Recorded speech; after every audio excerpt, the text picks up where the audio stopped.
Data structure सीखने के लिए हमारे चैनल पर सब्सक्राइब करें और बेल बटन पर क्लिक करें। तो आज हम इस टॉपिक में देखेंगे एल्गोरिथम स्पेसिफिकेशन, यानी कि सबसे पहले एल्गोरिथम क्या होता है। एल्गोरिथम एक स्टेप बाय स्टेप प्रोसेस है, यानी कि जो भी हमारा प्रॉब्लम्स है उसे सॉल्व करते हैं, उसे कहते हैं हम एल्गोरिथम्स। तो यहाँ पर an algorithm is a representation of solution of a problem, यानी कि जो भी हमारा प्रॉब्लम है उस प्रॉब्लम को हम स्टेप बाय स्टेप सॉल्यूशन करते हैं, तो उसे कहते हैं हम algorithms.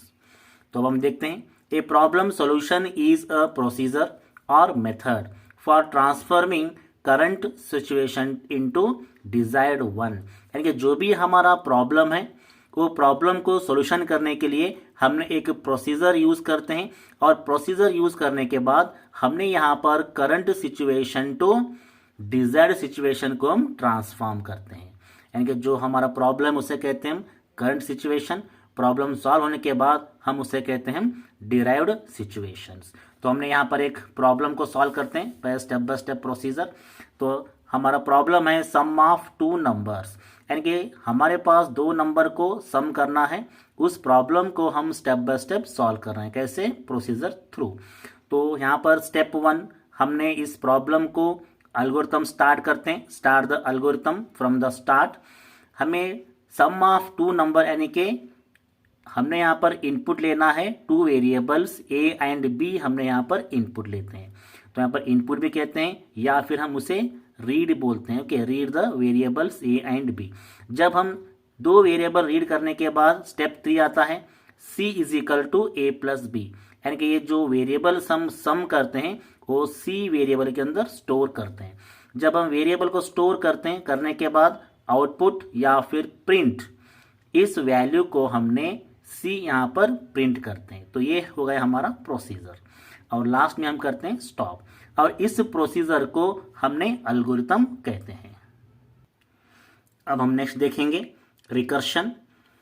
Recursion, the process in which a function calls itself directly और इनडायरेक्टली इज कॉल्ड रिकर्शन। यानी कि हमने रिकर्शन हम पढ़ने से पहले हम फंक्शंस के बारे में डिस्कस करेंगे। तो हमने सी प्रोग्राम के अंदर फंक्शन डिस्कस किए थे। तो वहां पर सबसे पहले प्रोग्राम के अंदर फंक्शन हम जब डिक्लेयर करते हैं, तो डिक्लेयर करने के बाद फंक्शन कॉल से फंक्शन डेफिनेशन को कॉल करते हैं। तो कॉल करने के बाद प्रोग्राम एग्जीक्यूट होता है। तो यहाँ पर सेम फंक्शन हम यहाँ पर रिकर्शन के अंदर यूज करते हैं।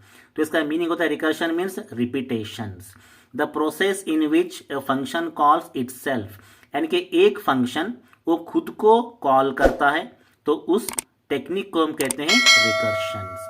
तो कैसे कॉल करता है? वो डायरेक्टली करता है या फिर इनडायरेक्टली करता है, तो उसे कहते हैं हम रिकर्शंस। तो यहाँ पर हमने रिकर्शन क्यों यूज करते हैं, यानी कि हमने कंट्रोल स्टेटमेंट यूज करते हैं, लूपिंग स्टेटमेंट यूज करते हैं। लूपिंग के अंदर फॉर स्टेटमेंट है, व्हाइल स्टेटमेंट है और डू व्हाइल स्टेटमेंट है। तो बगैर लूपिंग स्टेटमेंट यूज करके हम फंक्शन को रिपीट यूज करते हैं, उसे कहते हैं हम recursion. Without use looping conditions we can use the repeat the program, that program we can say the recursions.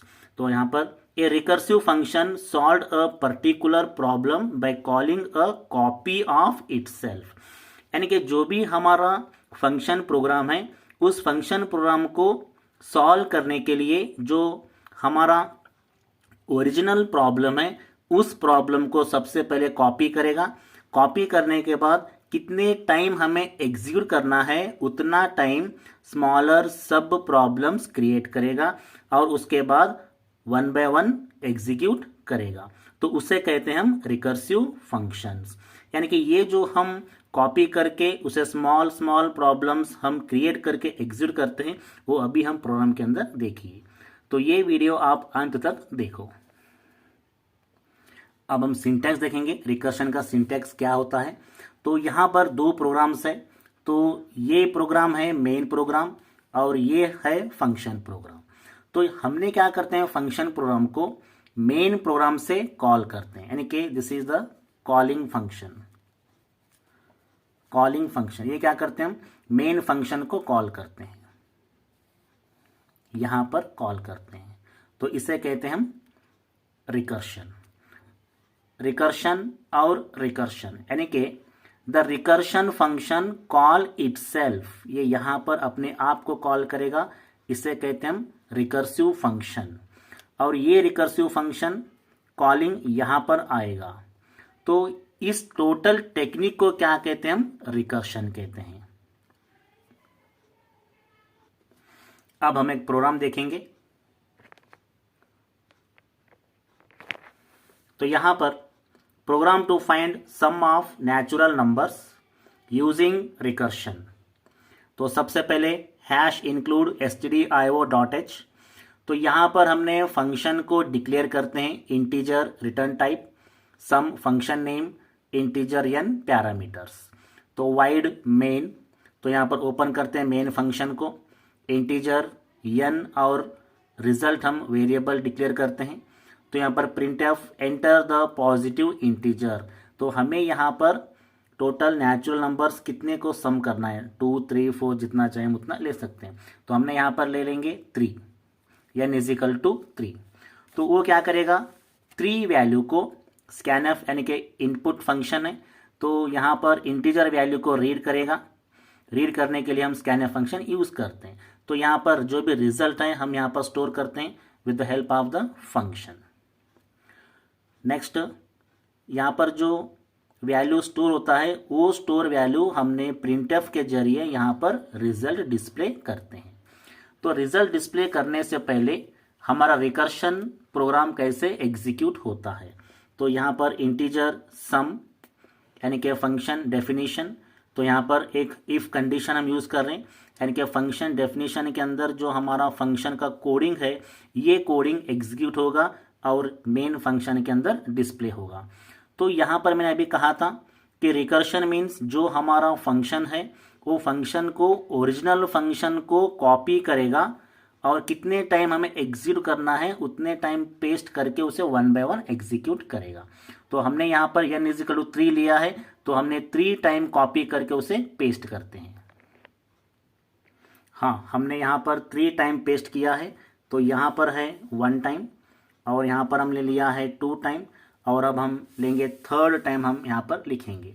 तो integer sum int n, if n is not or equal to 0, return n plus sum n minus 1, else return n। तो यानी कि हमारा programme 3 time execute होगा, if open if close. तो हम देखते हैं सबसे पहले कैसे प्रोग्राम रन होगा। तो यहाँ पर इंटीजर सम इंट, तो हमने कितना लिया था, enter the value n is equal to, हमने n इजिकल टू 3 लिए थे। ओके, तो यहाँ पर 3 होगा। तो यहाँ पर इफ कंडीशन है 3 is not equal to 0, condition true और फॉल्स, कंडीशन इज ट्रू। जैसे भी कंडीशन ट्रू होगा तो यहाँ पर फर्स्ट स्टेटमेंट एग्जिट होगा। तो यहाँ पर है n plus sum n minus 1, n value कितना है 3 है, प्लस सम यहाँ पर 3 माइनस 1 इज इक्वल टू 2, तो n कितना हो गया 2 हो गया। तो ये 2 वैल्यू क्या करेगा, यहाँ पर पास करेगा। तो n यहाँ पर कितना हुआ 2, यानी कि यहाँ पर अभी हम लेते हैं 2 is not equal to 0, condition is true. जैसे कंडीशन ट्रू होगा तो यहाँ पर एग्जिट होगा n is equal to 2 plus sum n minus 1, 2 minus 1 is equal to 1। तो ये वैल्यू क्या होगा, नेक्स्ट पास करेगा यहाँ पर, ये कितना हुआ n इज इक्वल टू 1 हो गया। तो 1 is not equal to 0, condition is true. जैसे कंडीशन ट्रू होगा रिटर्न n प्लस, यानी कि 1 प्लस सम, यहाँ पर 1 माइनस 1 इज इक्वल टू 0। तो नेक्स्ट क्या करेगा, ए 0 कंडीशन चेक करेगा, कंडीशन चेक करने के बाद कंडीशन ट्रू होगा यानी कि कंडीशन फॉल्स होगा, n is not equal to 0। तो यहाँ पर क्या होगा, n is equal to 0 means n value return होगा। तो n वैल्यू कितना है, यहाँ पर 1 वैल्यू है, तो 1 कहाँ पर रिटर्न होगा, ये जो रिटर्न होगा यहाँ रिटर्न होगा। तो n कितना था यहाँ पर 2, रिटर्न 1 यानी कि 2 + 1 = 3, 2 + 1 = 3। और ये जो 3 वैल्यू है ये कहाँ पर रिटर्न होगा, ये होगा रिटर्न यहाँ पर। तो यहाँ पर कितना n = 3, n = 3 है तो 3 + 3 = 6 होगा।